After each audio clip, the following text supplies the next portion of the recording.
বন্ধুরা, ক্রিসমাসের শুভেচ্ছা জানাই। আজ আমি আপনাদের এক বিশেষ স্মৃতির কথা শোনাতে চাই, যা আমার জীবনের অন্যতম প্রিয় এবং স্মরণীয় ঘটনা। এটি জড়িয়ে রয়েছে পুরীতে আমাদের প্রথম ভ্রমণ, সমুদ্র দর্শন এবং পরিবারে এক গুরুত্বপূর্ণ অধ্যায়ের সূচনা। আমার তখন 21 বছর বয়স। আমি একটি কিন্ডারগার্টেন স্কুলে পড়াতাম।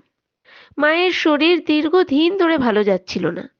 ডাক্তার বললেন হাওয়া পরিবর্তন করান, মাকে সমুদ্র তীরে নিয়ে যান, শরীর ও মন দুটোই ভালো হবে। পরিবারে কেউ আগে কখনো পুরী যায়নি, তাই প্রথমবার পুরী ভ্রমণের পরিকল্পনায় আমরা সবাই খুব উত্তেজিত ছিলাম। 22শে ডিসেম্বর রাতে আমরা জগন্নাথ এক্সপ্রেসে চেপে রওনা দিলাম। রেলগাড়ির জানলা দিয়ে রাতের আকাশ আর প্রকৃতির ছায়া দেখতে দেখতে মুগ্ধ হচ্ছিলাম। দাদা, যিনি সুরেন্দ্রনাথ কলেজের একজন অধ্যাপক এবং একজন জ্ঞানী মানুষ, ট্রেন চলার সময় আমাদের পুরীর ইতিহাস এবং জগন্নাথ মন্দিরের বিশেষত্ব সম্পর্কে বলছিলেন। তার কথাগুলো শুনে মনে হচ্ছিল আমরা যেন শুধুমাত্র ভ্রমণে যাচ্ছি না, বরং একটি শিক্ষামূলক অভিজ্ঞতাও লাভ করছি। সকালে পৌঁছানোর কথা থাকলেও কিছু বিলম্বের কারণে ট্রেন পুরী স্টেশনে পৌঁছলো 10টায়। স্টেশনে নামার পরপরই দূর থেকে সমুদ্রের গর্জন কানে এলো। এই প্রথমবার সমুদ্রের শব্দ শুনে আমার মনে এক অদ্ভুত অনুভূতি হলো। হোটেলে উঠার পর আমরা সকালের চা আর জলখাবার খেয়ে সমুদ্র দেখতে বের হলাম। প্রথমবার এত বিশাল সমুদ্র দেখে আমি যেন স্তব্ধ হয়ে গেলাম। বিশাল ঢেউয়ের রং কখনো নীল, কখনো সবুজ, আবার কখনো ধূসর। তীরে এসে ঢেউগুলো সাদা ফেনায় রূপান্তরিত হচ্ছিল। দাদা বলল, প্রকৃতির এমন সৌন্দর্য দেখলে বোঝা যায় জীবনের ছোটখাটো সমস্যাগুলো কত তুচ্ছ। দাদার কথায় মুগ্ধ হয়ে আমি ঢেউ ধরার চেষ্টা করলাম, কিন্তু ঢেউগুলো যেন খেলায় মত্ত। প্রতিবারই তারা আমার নাগালের বাইরে সরে যাচ্ছিল। দাদা হেসে বলল, প্রকৃতি আমাদের ছুঁতে দেয়, তবে কখনো পুরোপুরি ধরে রাখতে দেয় না। এক বিকেলে আমরা সমুদ্রের পাড়ে হাঁটতে হাঁটতে এক বৃদ্ধা ও তার মেয়ের সাথে আলাপ করি। মেয়েটির নাম শকুন্তলা। তার চোখে এক অদ্ভুত গভীরতা ছিল, যেন কোনো বড় শোক বা কষ্ট তার মনের ওপর দাগ কেটে রেখেছে।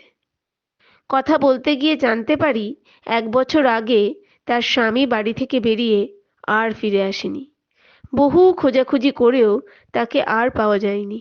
শকুন্তলার স্বামী একজন ছোটখাটো ব্যবসায়ী ছিলেন। তাদের সংসার খুব সুখের ছিল, কিন্তু তার এই অজানা অন্তর্ধানের পর শকুন্তলা এবং তার মা একসঙ্গে সংগ্রামের মধ্যে দিয়ে যাচ্ছেন।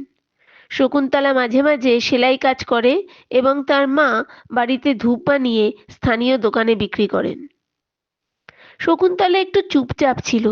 তার মন ভালো করতে আমি তাকে ফুচকা খাওয়ানোর প্রস্তাব দিলাম। আমরা একসঙ্গে একটা ফুচকার দোকানে গেলাম। দোকানদার খুবই মজার মানুষ ছিলেন। সে বলল, এই ফুচকা কিন্তু পুরি ফেমাস, খান আর মনে রাখুন। শকুন্তলা একটু হেসে বলল, যদি ফেমাস হয় তবে তো খেতে হবে। আমরা ফুচকার সঙ্গে ঝাল আলুর চাট খেতে লাগলাম। আমি মজা করে বললাম, ঝাল বেশি হলে কিন্তু দোষ তোমার, আমি তো ঝাল একদম সহ্য করতে পারি না। শকুন্তলা হেসে বলল, তোমাকে দেখে তো তা মনে হচ্ছে না। দেখো, ফুচকা নিয়ে প্রতিযোগিতায় আমিই জিতবো। আমরা একে অপরকে টেক্কা দিতে গিয়ে এমন মজা করছিলাম যে আশেপাশের লোকেরা আমাদের দিকে তাকিয়ে হেসে ফেলছিল। ফুচকা খাওয়ার পর আমি বললাম, চলো মা আর তোমার মায়ের জন্য কিছু নিয়ে যাই। আমরা দোকান থেকে মশলাদার আলুর দম কিনে নিলাম। এই ছোট আনন্দে শকুন্তলার মুখে যে হাসি দেখেছিলাম তা আজও আমার মনে ভাসে। ফুচকা খাওয়া শেষে আমরা যখন সমুদ্রের দিকে ফিরছিলাম, হঠাৎ দেখি দাদা আমাদের খুঁজতে খুঁজতে এগিয়ে আসছে। আমাদের দেখে সে বলল, তোমরা দুজন কোথায় ছিলে?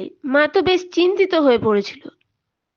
এই কথোপকথনের সময় দাদার চোখ শকুন্তলার দিকে পড়তেই তার মুখে এক প্রকার চমক দেখা দিল। দাদা বলল, তুমি কি শকুন্তলা? তুমি তো একসময় আমার ছাত্রী ছিলে, তাই না? শকুন্তলাও দাদাকে চিনতে পারল, কিন্তু দাদার প্রশ্ন শুনে সে যেন একটু অস্বস্তিতে পড়ে গেল। দাদা তার স্বাভাবিক ভদ্রতায় শকুন্তলাকে তার স্বামীর কথা জিজ্ঞাসা করল, কিন্তু শকুন্তলা কোনো উত্তর না দিয়ে চুপচাপ থাকল। তার চোখে একটি গভীর বিষাদের ছায়া স্পষ্ট দেখা যাচ্ছিল। দাদা বিষয়টি বুঝতে পেরে আর কিছু না জিজ্ঞাসা করে প্রসঙ্গ পাল্টে দিল। রাতে হোটেলে ফিরে মায়ের সাথে শকুন্তলা সম্পর্কে আলোচনা হলো। মা বললেন, মেয়েটি খুব ভালো, শান্ত, সুবোধ এবং কঠিন পরিস্থিতিতেও তার আত্মসম্মান বজায় আছে। তোর দাদার জন্য এরকম মেয়ে হলে ভালো হতো। আমি মায়ের কথায় সম্মতি দিলাম। দাদা শুরুর দিকে কিছু না বললেও তার অভিব্যক্তি দেখে মনে হচ্ছিল তার মনেও কিছু অনুভূতি জাগ্রত হয়েছে। পরদিন আমরা শকুন্তলার মায়ের কাছে গিয়ে বিয়ের প্রস্তাব দিলাম। শকুন্তলার মা আনন্দে কেঁদে ফেললেন এবং জগন্নাথ দেবের কাছে দুহাত তুলে প্রার্থনা করলেন। পুরী ভ্রমণ শুধু আমাদের জন্য একটি আনন্দময় ছুটি ছিল না, বরং তা আমাদের জীবনে নতুন একটি অধ্যায়ের সূচনা করেছিল।